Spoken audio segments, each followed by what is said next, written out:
Welcome to the Oxa podcast, where we discuss science-based breathing tools and practices to optimize your health. Hi everyone, I'm your host, Matthew Chafford, biomedical engineer and health tech podcaster. Our guest today is Ben Bidwell, who is a human potential coach who spent the last decade studying key human behavioral education, including neuro-linguistic programming, coaching, meditation, and breathwork. Ben has helped thousands of his clients create life-changing transformations, leveraging breathwork to propose a reflective experience to reconnect with purpose, fulfillment, and joy.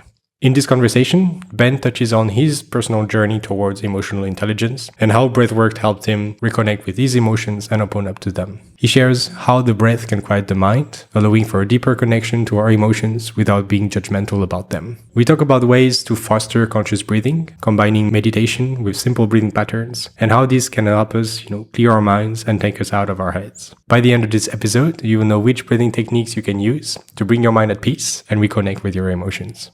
Before we jump right in, I'd like to add that this episode is brought to you by Oxa, the first breathing wearable with live biofeedback, and your coach for enhanced sleep and stress relief. Oxa measures in real time your vitals, like your heart and respiratory rates, and creates personalized breathing exercises for you to control stress and get better sleep. Head over to oxalive.com for more details on how Oxa can help you live a healthier life. And now, here's our conversation with Ben Bidwell. So what is your personal journey, Ben, toward emotional intelligence? How did you encounter this, at first, and where did it take you? Could you share a bit with us? Yeah, for most of my life, if I'm really honest with you, I didn't know what emotional intelligence was. For 30 years, I think I was just a shut off to all emotional intelligence, and I was just a human doing, trying to have as much fun as I could. And without realizing the impact of emotional intelligence, I had no desire to expand on it. But age 30, I started working with a coach, and she, I guess, took me within. I started to feel and express feelings and allow myself to let go of judging feelings, fighting them. Yeah, I started to experience the sense of connection that I got from that in terms of how it felt for me to be seen in expression of my emotions, and vice versa when other people expressed more deeply. And beforehand, it was really like you were saying, you were just like, how could we qualify this? Like you were fighting those out, or you were just like not showing anything? You're trying to convince yourself there's actually, this is not reaching you in a way. Yeah, I think I'd numbed myself for so long. So I'd fought my emotions for so long that I'd become numb to them. I didn't. So I almost sort of wore this, I don't know, I felt proud of the fact that people couldn't hurt me. The shield that I wrapped around myself. It felt good when people said to me, "You're dead in the inside." When I say that now to people, particularly women, they're shocked. They're like, "Oh, what a horrible thing to receive." For me at the time, I was like, "Yeah, you can't get to me." I'd numbed myself. Also, like with regards to other guys, I assume as well, like not opening up as well towards other men, for example. Yeah, totally. Yeah, there wasn't really space in my friendship groups to talk about emotion or what I was feeling. It was just, joke around with each other and get on with taking action. That was all that I'd ever experienced. And then it was, I guess, when I started to work on myself and I started putting myself in places where we were asked to express our emotions, I realized what I was feeling when other people would express very openly in front of me, how connected I felt to them. In a way, part of me still wanted to judge them. It's not like I got rid of that, but a part of me was also very just feeling so much more connected to them, seeing the depths of who they were, seeing the reasons why they behaved as they did because of what was on the inside. And yeah, that connection felt really powerful to me. I remember having experiences where I was like, I don't feel as connected to my friends as I do this stranger over there who's speaking about their emotions right now. So I want more of this in my life. I want to bring this into my world. I understand, and thanks for sharing that. So in your experience, how does breathwork facilitate, a deeper understanding of one's emotions, and how can it help, open up? Many ways is the biggest question. And I had no idea that the breath was the link to all of this. The breath can at a very simple starting place, the breath can make us feel safe or not. If we bring in a way that appears safe to the body or unsafe to the body will respond, and we'll go on this circular movement of the body saying, right, we're not safe, we need to deepen that and expand on that. And so we go into this deeper expression of, let's say, anxiety or stress when we breathe in a way that the body perceives is stressful. So the very first step, when we learn to control our breath in such a way, or when we learn to experience our breath or breathe in a way that allows our body to feel safe and to stop, then from that more calm place, there is a greater opportunity for us to feel, because We're not uptight, we're not anxious, we're not in survival mode, if you like. So the breath, just at the very first place, is our to enter into the parasympathetic nervous system, if you like. A place that we've found, I guess, increasingly hard in our society of constantly doing and being rewarded for doing and stressing, and is increasingly hard to find. So the breath is the portal to slow us down. Now, it can go so much deeper than that too. So the space that I work in often now with conscious connected breath work, it also has the ability to really quieten our mind. So that part of us that is judging, is telling us who we should be, what we must do, how things should be, can quieten. And when that quietens, we have the ability to listen beyond our thoughts. And beyond our thoughts is where our emotions sit. So we get to hear ourselves, but also not only hear that part, but also hear it without judgment. So many of us will fight our emotions because we will judge them as good or bad. Predominantly bad, right? If it's a bad emotion, I don't want to experience this emotion. I don't want to have it. Quick, let's get rid of it. What can I do to move away? How can I make myself busy? What can I take to stop myself feeling this? Because we perceive it as bad. But if we remove the judgment out of emotion, the emotion is just what is naturally there. It's the body's way of expressing and communicating, and it's important.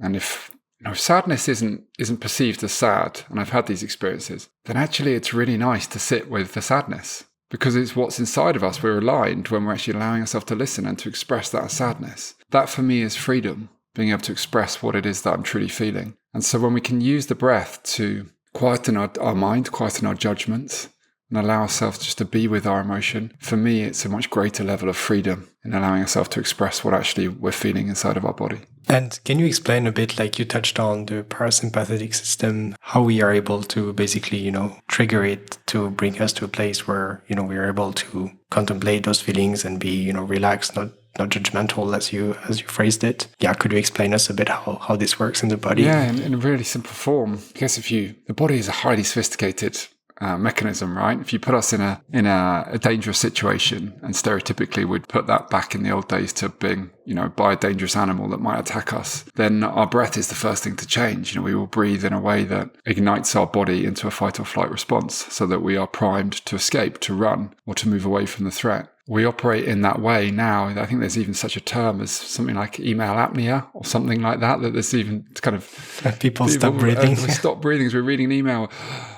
and we're stressed or uptight, or we're, taking in this information, and we stop breathing. And, without realizing it, without consciously thinking we're stressed or anything, but we are signaling to our body that the equivalent of there being a dangerous animal in the near vicinity, and we are under threat. And it's now become so common, so natural for us to feel that way, that we don't even... it's just, well, yeah, of course I'm at work. Of course I get stressed. But yeah, it's the breath. The body will respond to the breath. So in the same way, if we can slow the breath, if we can breathe in such a way that says to the body, there is no dangerous animal here. There's not even an email that I need to worry about. I can be relaxed by breathing, by slowing our breath, by calming our breath. Then the body will respond by entering into the parasympathetic nervous system, because it takes the way that we're breathing as what is true for our surroundings. We are safe or we're not.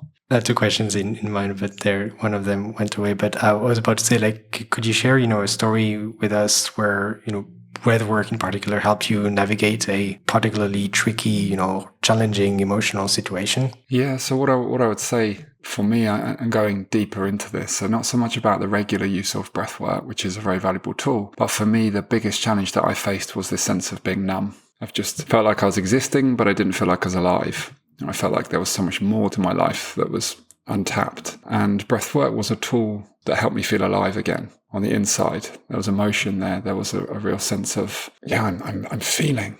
It's scary, but it's kind of a breakthrough for me. I remember journaling on using breathwork, and in fact, just during lockdown, when we were in a place of disconnection, let's say, I remember there was a beautiful springtime during the first lockdown, and I sat on my balcony in my flat, and I did some breath work that really opened me up to feel. I remember just sitting there. I had music, I had the sun, and I had a journal, and I remember just writing this is all I need.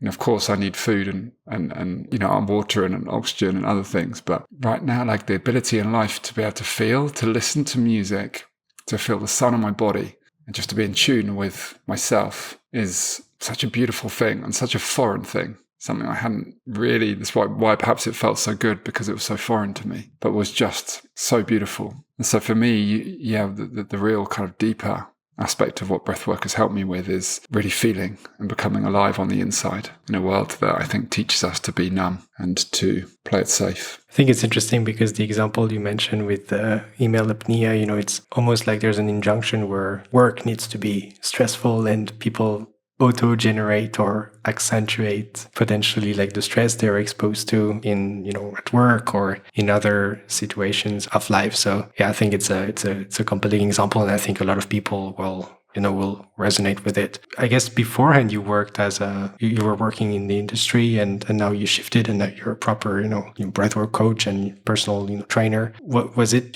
this realization that, you were able to feel, and be alive? Was that the trigger where you said, okay, well, I let go of whatever I did before and I want to dedicate the rest of my life helping people having that same, realization? Yeah, in many ways. Yeah, because I feel like I was kind of at the extreme end of what many people are experiencing.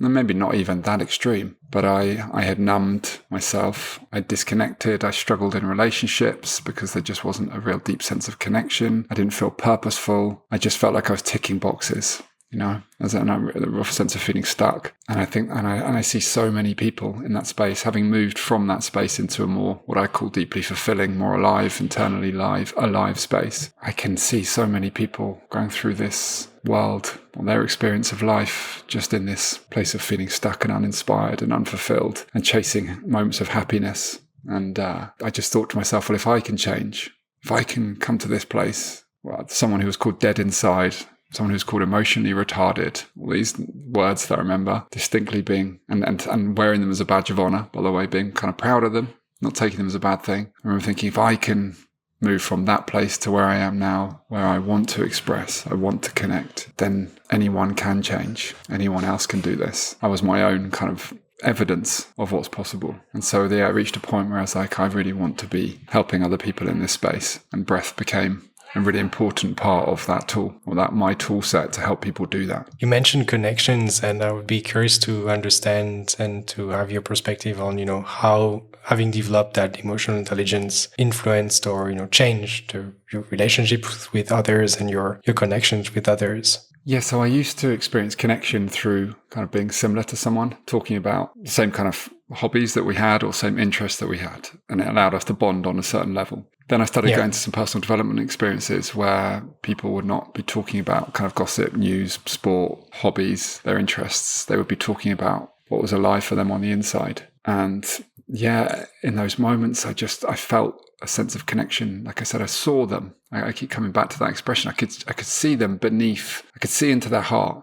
I could feel into their heart, the depth of who they were as a human. And the bond that I experienced, even if they weren't talking to me, they were just talking to the room. The kind of, what I would describe, the love that I had for them as a human in that space, in that expression, was way more than anything else I'd experienced. And, it quickly became very clear to me that as humans, we have far more capability to connect than we believe, but we have to be open and vulnerable. We have to listen to, well, not only listen, but be able to express our emotions, not to be owned by our emotions, but for us to own our emotions so that we can express them, let people into what we are feeling. When we let people into what we're feeling, so much more makes sense. We're so quick as humans to judge other people's behavior. We look at what they're doing and we make it bad or wrong, or when we understand what they're experiencing underneath before that behavior, then so often it makes sense. Like, if I felt that way, then I would probably behave in a similar way to you, even though it's bad, but I don't feel the same way to you, so therefore I'm not exhibiting the same behavioral traits as you.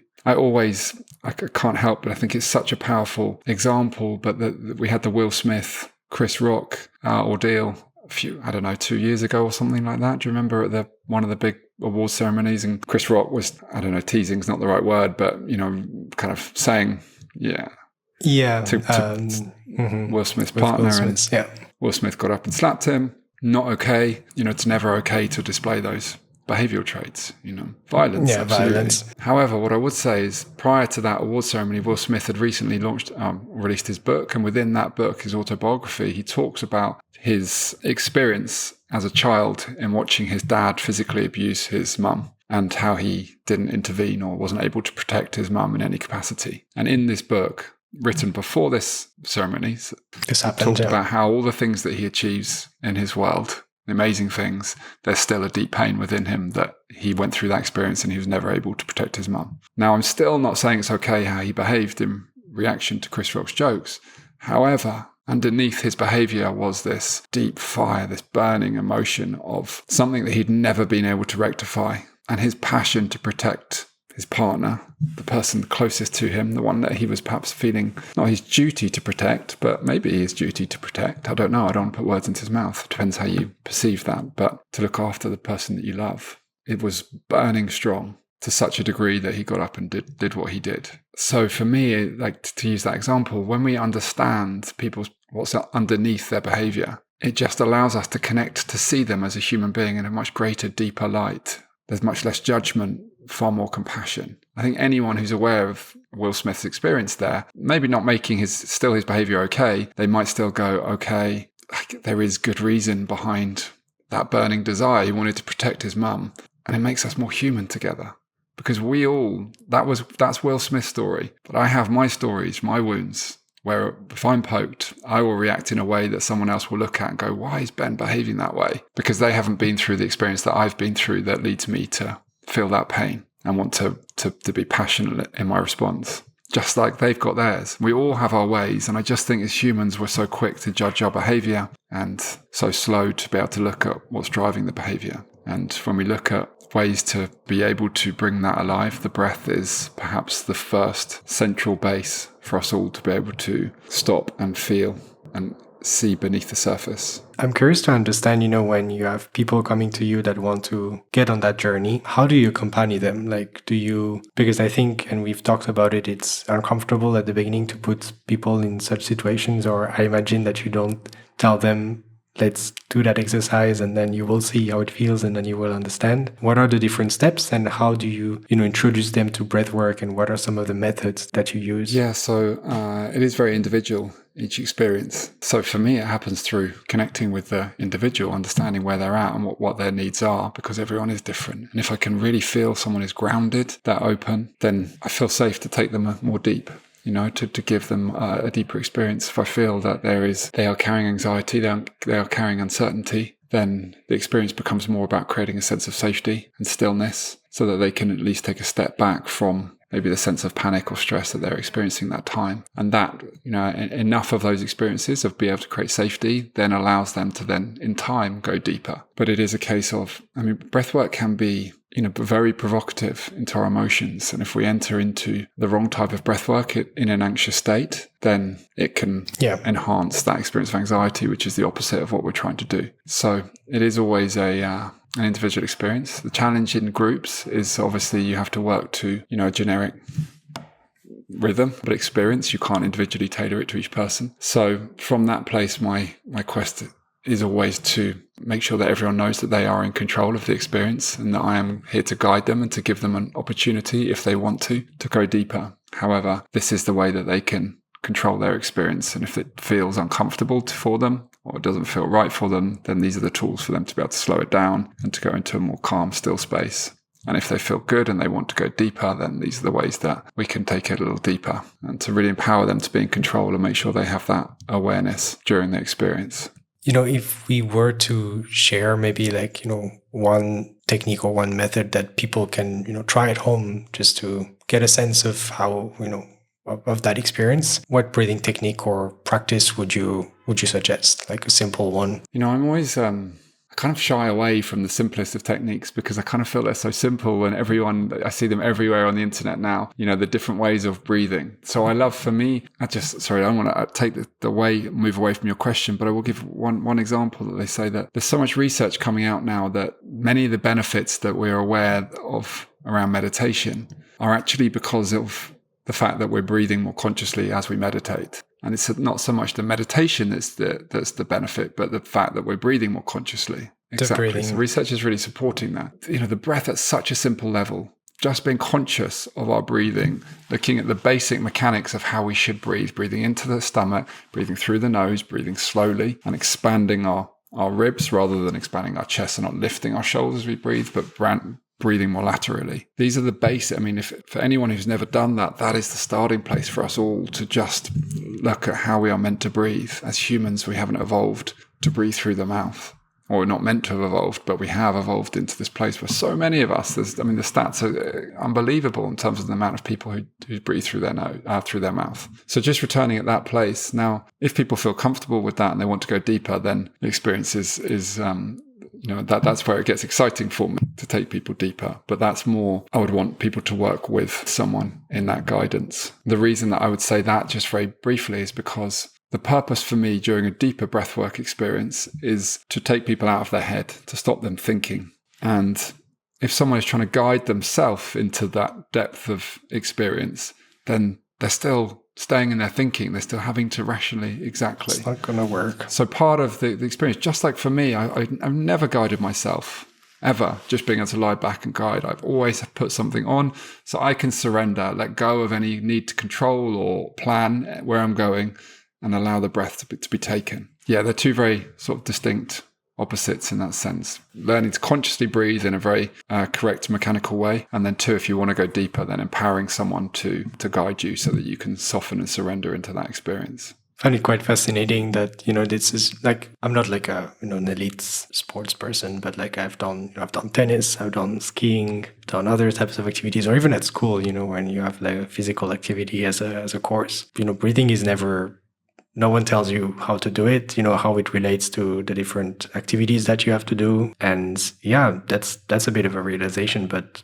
it strikes me like over all the other episodes I've discussed, it's really something where people don't really know what it means to breathe well. And there are very simple things like the ones you explained that already takes you, a good step forward. That's very helpful. I was wondering, Ben, regarding still talking about how you accompany people in this journey. How do they know when it's complete? Do they tell you, okay, I've got to where I want it to be, and this is where kind of like the support that I was requesting from you ends? Or is it also yourself, telling them, I think, based on what you explained me in the beginning where you want it to be, I think you've reached that goal? How is that, it's a how really is that great evolving? Question, because it's again something that I went through when I was working with a coach. I was kind of wondering, like, do I keep working with you? I kind of feel like I'm in a good place. How does this end? And the truth is, I don't think it's a black or white situation. You feel intuitively as to what is good for you. We all have the decision as to what choices we make every day. We could exercise all day, every day, and it can, get us fitter and fitter. At some point, we have to decide, okay, I'm going to do a little bit less of that because it feels like I'm doing too much. And really, we have to decide for our own well-being how much time we invest in these kind of experiences. And it might change. It might be, do you know what? I've really got to a place now where I feel like I know myself. I want to go and, put this into the world and see what challenges come up. And then I might revisit you. But I want to go and spread my wings and fly for the next couple of months. Or might be, I just think I'm done. I think there's other modalities that I want to experience now. I've got everything that I feel like I want to get out of you. Or it just is ongoing. People just keep going, month by month. They just keep showing up. They want to still learn. They want to this is a place to still soften and surrender. There is no blueprint, and there is no way that is definitively right for people. Everyone is individual and has different needs. For some people, they have one breathwork session. They go, that was incredible. That's a life changer. I hear it all the time. It's changed my life. And then they never do another one. For other people, they'll be doing it daily, every day for the rest of their life. Very individualized then, yeah. A last question that is related to yourself in terms of how you, because I understand as well from your perspective, it's also like something where you continuously have to develop and, learn also other approaches, new methods. You mentioned to me before we hit the record button that you had just a training with Martin McPhillimy, with whom we recorded episode 5. How do you decide, which trainings you want to take? Is this like, an intuition that you have? Could you just share with us a bit your approach for that? I think if we listen, that the universe is always guiding us. It's showing us where to go. I had an experience recently, so I've just finished training with Martin, as you say, which was so much information. There's so much for me still to learn with Martin and through Martin, revisiting his teachings. And so I'm fairly early in that journey, but for people are coming to me saying, I want you to help me with this and this and this, and I'm like, I'm no expert in this space, and people are still coming to me now. This is very clearly a space that I need to continue to expand on, continue to work on. Do you know what I mean? Where there's other areas that I'm passionate about, that I love, but people aren't coming to me. They're not bothered by that. And so it's just listening. It's being guided. What do people see in me? Where are they looking for me to guide them? That's interesting. So it's more like the external signals you get than maybe yourself saying, I want to develop, in that area. Let's try out. As long as I align with it. That thing. I think it's interesting. So there's a very like a serving Yeah, and I do think positioning. some people might take that the wrong way in terms of, Ben, you should make your own path. You should be deciding what you want to do and give it to the people, right? But I think as long as what I've missed out of that is that as long as I'm aligned, I'm listening and I want to help people in the areas that they come, then yes. If people are saying, Ben, I want you to help me become better at tennis, then I'm not going, oh, that's an interesting one. I need to learn to become a tennis coach, because I'm like, yeah, you know what? That's not me. There's other people I'm sure who can help you. Yeah, absolutely. That's not. But when something is like, yeah, that's something, an area I'd love to help you with, then I listen, and that's where I continue my growth.